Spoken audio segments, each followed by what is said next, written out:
Okay, a little update here. Got a lot more bracing in. Got a lot more welding done on the top. Haven't decided what I'm going to do with the tail, but I want it to be nice and sturdy. I added this bracing here. I've had that on other cars, and I like that style of bracing. I spent quite a bit of time getting the seats and the seat mounts in, getting the steering exactly where we wanted it in relation to those seats, using the 1-inch 095 Buggy tubing on that. Decided to just use that little crush piece there off the original steering box housing. I was actually looking at using the whole steering. It's got the key switch and turn signals and everything built in, but I just don't think it would put up with the sand. It's time to remove the front end and turn this thing on its head, and I want to finish getting the bottom welds. Also, it's not perfect. It's as good as this old man can get it though. Not considering the tools and not having jigs and things like that. It just really like the way this top is coming out, and that's why I want to get the bottom done. Then I want to put the engine and transmission in the seats. Basically, I'll be able to drive it, and I will leave it unpainted until I'm satisfied that I've got everything exactly the way I want. I'll grind down a lot of these welds, and that's just for looks, nothing else. I'm totally satisfied with my ability to weld a strong frame. I've done several of them before with my little flux core Lincoln 100, and now I've got the 230 volt MIG welder with the gas bottle. I thought that was just gonna bang, make things, yeah, I'll tell you, it does. It's way less of a mess, that's for sure. And if you're in a confined space, it's a lot less smoky, and that type of thing. So yeah, we're just gonna move ahead here.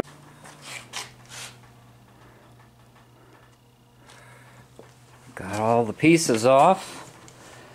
I think it's just, let's see if the thing just explodes when I try to move it. I'll put you on the tripod here to watch the show. Don't call 911. Not yet.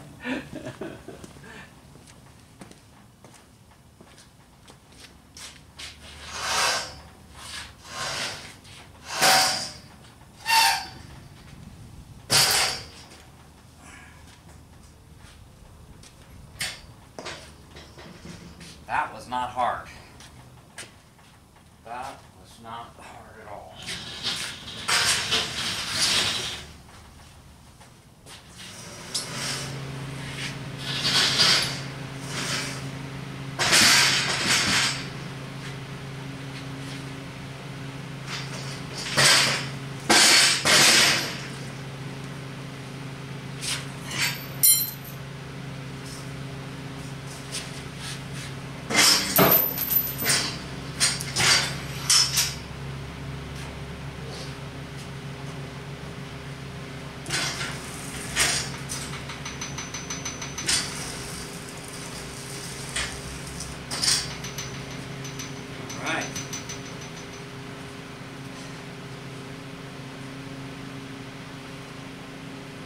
Let the fun begin.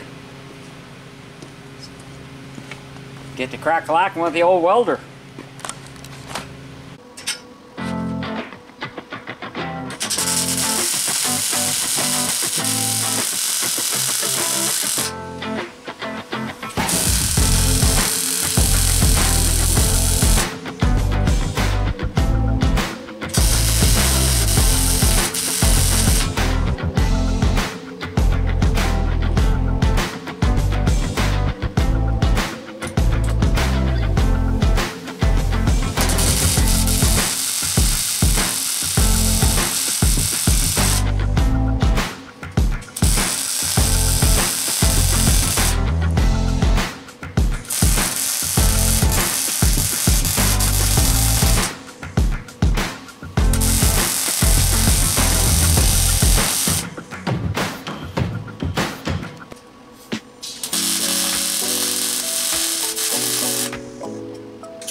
Most of them came out not too bad, but there was a few ugly ones. I just wasn't in the right position or something.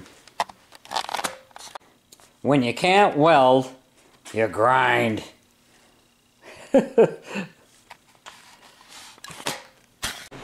fellers, before I sign off, there's something here that I want to show you.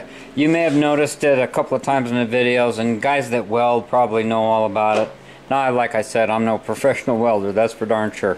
I saw this in a welding department over at Tractor Supply, I think it was. Aluminized glove back pad.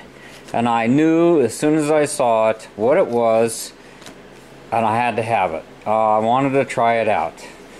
Because, as most of you who weld at all, I'm right-handed. Okay? This is my left hand. There's the thumb for my left hand. And this thing is all hard. I got a hole in it right there. You can see it's kind of dark in color compared to the right hand, which holds my MIG welder. But it's my left hand that holds my right arm and hand steady at different times, and I get pretty close to the work. So, of course, this has got a fixed band here, and then this is elastic. I didn't even take the pad off of it because I knew I wanted to see how it worked, and I wanted to show you guys what it was. It wasn't very expensive, although in retrospect I'm thinking to myself, you guys, most of you guys are pretty handy. Why couldn't you just take an old welding glove? And these things aren't that expensive, but they've got this wide cuff area to protect your wrists. It seems to me that you could make something like this. Use a little bungee cord or be just creative. You could staple it on. You wouldn't have to use, I think this aluminum stuff kind of reflects the heat away from you. And I was trying it out. We'll see. I got myself some new gloves at Harbor Freight recently, and new welder, new set of gloves. And just looking at the front of it, you can see already the left hand is getting a little darker. And I like to have them nice and soft for as long as I can, as you probably do as well. So I just thought I'd give you a heads up on that little product, and I think it'd be pretty simple to make one. So anyhow, hope you have a great day. Thanks for watching. Thanks for subbing. TheEZGZ out!